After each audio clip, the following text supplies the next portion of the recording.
Ce samedi 28 mai, Vincent Lindon, président du jury, a clôturé cette 75e édition du Festival de Cannes. Mais comme la tradition l'oblige, les célébrités ont monté une dernière fois les marches pour cette édition de 2022.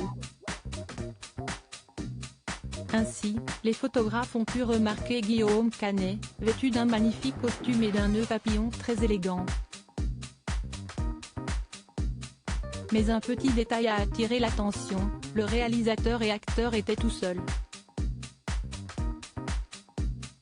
Pas de Marion Cotillard à l'horizon. Siesti sans sa compagne qui l'a posé devant les photographes et qui l'a monté les marches de Cannes.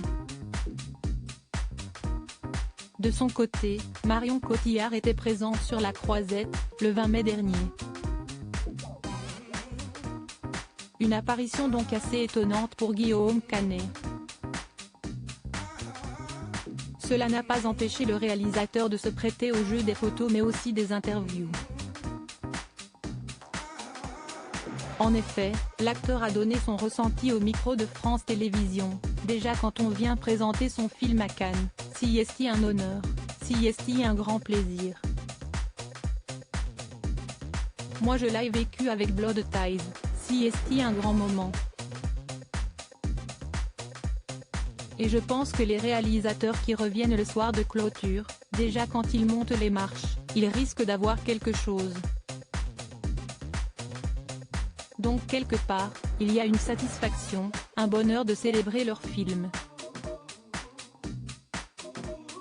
Guillaume Canet, seul mais heureux d'être au Festival de Cannes. Guillaume Canet est également revenu sur ses rôles parfois très engagés, si important de s'engager, surtout aujourd'hui, dans le monde dans lequel on vit.